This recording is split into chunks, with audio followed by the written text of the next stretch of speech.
We're going to move on from PD to CRT. Our next speaker is also a pediatric nephrologist, Dr. Kashdeep. He's going to talk about CRT patterns variation across the world. Thank you very much, Ravi, for this kind invitation and asking me to speak on variation in pediatric CRT practices across the globe. I've got no faculty disclosures, and in the next 15 minutes, I'm going to take you through the current state of play in pediatric CRT. We're going to discuss the results from 3 major surveys we did: the European Society of Pediatric and Neonatal Intensive Care, who I represent, from the Japanese group, and from the VROG group. And in the end, we'll talk about some future directives to reduce this variation in practice.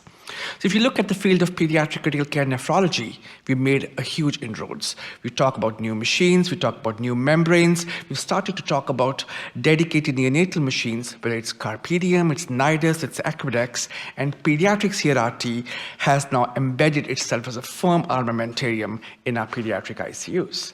Now, saying that, yes, we have got a lot of CRT happening, but the CRT knowledge, the CRT practice, it is still derived from adult studies, still derived from single-center pediatric reports, and we still depend on the 20-year-old prospective pediatric CRT registry.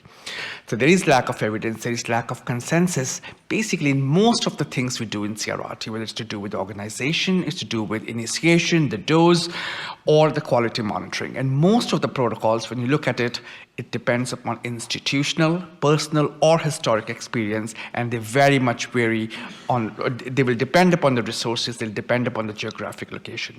Now, if we want to have a consensus, I think the first thing we need to do is, where is the problem? Where is the current practice patterns? And that's what these 3 surveys try to look at. The first one, as I said, was from the European Society, the second was from the Japanese group and the VROG group. And while we did find out lots of inter-country variation, lots of institution variation, but what we did not find out, or we could not find out, was there was could have been a significant intra-center practice variation as well. So this was a survey published in JAMA Network from ESPNIC, looking at the CRRT practices in PICUs across Europe. It was a cross-sectional anonymous electronic survey. We had 78 questions, really comprehensive one. It was a median time of about 25 minutes we took to fill this survey. And how we disseminated survey was using our ESPNIC newsletter, which is a monthly newsletter. We wrote regular emails to our critical care nephrology colleagues to say, can you please fill the survey? And we use a personal network as well. Now look at it, we got responses from about 161 pediatric ICUs across Europe. Now we got a lot, but there were lots of duplications, we removed them, but a unique feature of our survey was that we actually accepted one survey per unit, which means a critical care nephrology lead, medical and nursing staff were asked to sit together, fill the survey, rather than sending it out to all the members, just to avoid the artificial variability based on the experience. So our survey, we think, does reflect the true practice amongst the European PICUs, and we did get a 76% response rate. So we looked at most of the aspects of CRRT, but the ones which we concentrated was what indications, what dose, who is responsible, what anticoagulation do we use, and very importantly, what training do our staff have in delivering CRRT. So the first question was, who is responsible? And you'll be surprised, being in the US, that in Europe, 77% is the PICU team which is responsible for delivering CRRT. Who sets it up? Who maintains it? You can see that the PICU doctors and the PICU nurses kind of share the load, and it's a PICU team who does both the initiation and the maintenance of CRRT. When it comes to prescription, the top 3 indications were treating a child with volume overload, with hyperammonemia and hyperkalemia. And when it came to dose, the median dose both in a child and a neonate was about 35 mils per kilo per hour. And when it comes to blood flow rate, it was 20 mils per minute of blood flow in a newborn, and about 200 mils if you got an adolescent, if you got a teenager. How do we prime our circuits? Saline, albumin, plasma light, everything you can see, whatever is available, people were using it in different proportions. Now, this is a difference between adults and pediatrics. We do blood prime our circuit, and there are different indications for blood priming the circuit. Most of them, about 56% of them, said if we have a newborn less than 10 kilos, we would blood prime the circuit. But very interestingly, 16% said we actually do not blood prime the circuit. So again, saying that yes, there are units who do not blood prime the circuits at all. And how do we blood prime? 39% said we will prime the whole circuit with blood. 32% said we would actually mix the blood with crystals till we get a normal hematocrit. So again, just showing us there is a variation in practice even within the blood priming, the way we do our blood priming. Anticoagulation. Yes, KDIGO does mention that regional citrate anticoagulation is to be used, but what do we use in Europe?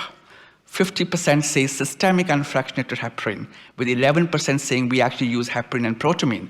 35% use regional citrate and 1% is prostacyclin. What do we use to monitor them? If yes, ACT, APTT is standard, but 25% of us use anti-10A to monitor unfractionated heparin as well. Importantly, how do we liberate? When do we stop?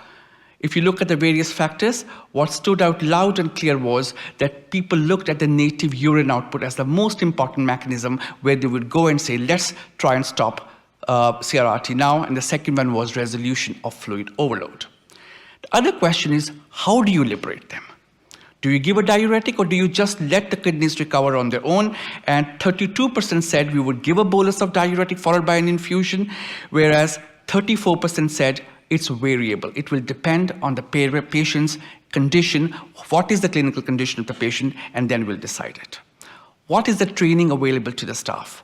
So 61% of the permanent PICU nurses do get treated, but if you look at the CRRT training on the unit, 60% unfortunately said they do not have regular courses. And how often they get recertified? 1/3 said no recertification required. 1/3 said yearly, and about 1/5 said 2 yearly. Again, this is the area I think we really need to focus, and that's what we did when this survey came out. What was the strength of this survey? It's the largest survey to date to explore CRRT practices in European PICUs. It was a high response rate, and as I said, it's a true variation where we were only asking the CRRT leads to answer the questions, but of course it had its own limitations. We could not find out whether there was intra-institution variability, and as a result of this survey, we have now instituted ASPNIC online course, their core group teachings, and we regularly meet to have case discussions from various European units. Then came this Japanese survey, which was done exclusively in the PICUs of Japan. Again, 78 questions, 25 minutes of filling time, and what they found was that out of the 36 ICUs, they got a response rate of 72%. ICUs do manage their CRRT as well as we found in Europe. CVVHD was their most common modality, and 20 to 29 mils per kilo per hour was the dose which they delivered. What is their anticoagulant? It's nafamostat mesylate. It's a serine protease inhibitor, and that's what they use routinely on their units. Again, the strength was, it was the first survey to look at the practice of CRRT in Japanese PICUs. It was a small sample size, and the response options were multiple choice, limiting the details of other options. And then comes this survey from VROC. VROC is the worldwide exploration of renal replacement outcomes collaborative in kidney disease. And they did something really unique, that they looked at the systematic review first, conducted from 2012 to 2022, to identify the data regarding CRRT timing of initiation, the dosing, the anticoagulation. And following the systematic review, they then had a 2-step modified Delphi process using a multinational international survey of prescribers of CRRT. It was distributed to about 250 users. In the first round, they got about 60%. In the second round, they got about 51% response rate. People who responded mainly were nephrologists. Again, this is the difference between what we got in Europe and what we got in the US. And they looked at timing of CRRT initiation, the CRRT dosing, CRRT for patients less than 10 kilos, and fluid removal strategies.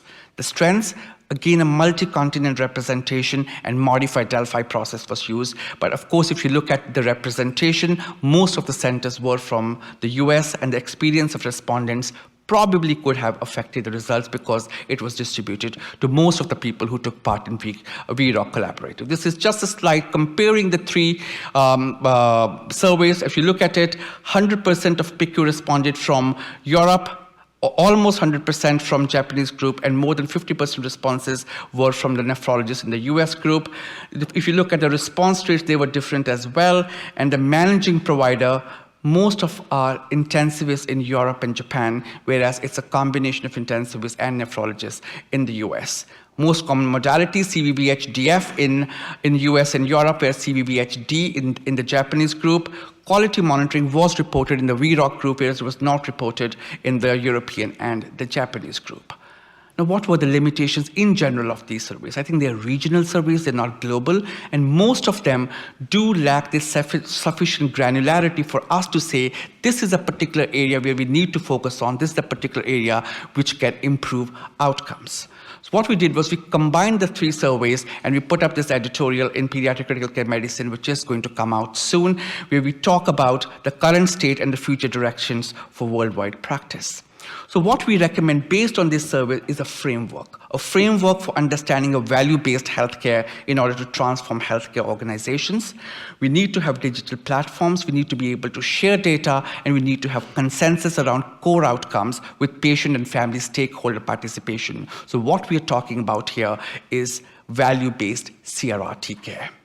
So what is being done to reduce this practice? Efforts that span across the globe. It has to be a global effort. We can't work in silos, and we need to have dedicated AKI CRRT consortia where like-minded professionals can come together and work together to form a consensus. One such organization we heard time and again in this meeting is ADQI, Acute Disease Quality Initiative. Founded in 2000, it's an international interdisciplinary organization, and it provides consensus on various aspects of AKI, various aspects of continuous renal replacement therapy. We did have our pediatric dedicated ADQI in Napa in 2021. The main manuscript was published in JAMA, followed by 6 different manuscripts from different groups as one supplement in pediatric nephrology. We did establish critical care nephrology section of ESPNIC in 2013. We started off with a handful of members, and today we're proud to say we've got more than 200 pediatric critical care nephrologists all working together with the same vision that we want to have consensus, we want to be doing things in one way. And other thing is to have these meetings, dedicated critical care nephrology meeting. We had this first international conference of critical care nephrology in children in London last year. We had 497 participants from 52 countries, and if you can see, we had doctors, we had nurses, we had other healthcare professionals, and importantly, we had members from almost 6 different continents. We all came together. The main thing was working together, collaborating, and learning from each other, and we pediatricians learned to enjoy. So this was some of the pictures from our London meeting. We did, as I said, network, and we have formed strong collaborations after that. And Ravi has been organizing this state-of-the-art AKI CRRT meetings for the last almost 29, 30 years. And Claudio has been doing it for the last few years as well. So what we learn from it, lots of practical experience people take back home and implement in their home countries. And this is a testimony to how strong this critical care nephrology community has grown. So in conclusion, there is heterogeneity in practice. There's regional limitations in medications and medical equipment, and the absence of platforms that allow for uniform data to be collected, and that sometimes compound the problem. Multidisciplinary, multinational collaboratives such as the critical care nephrology section of ESPNIC, the VROC collaborative, and others are being developed, which are steps in the right direction. Patient and family-centered outcomes, both kidney and global, need to be identified with adequate stakeholder representation. What we're talking about here is collaboration. What we're talking about here is being inclusive and include everybody wherever we are.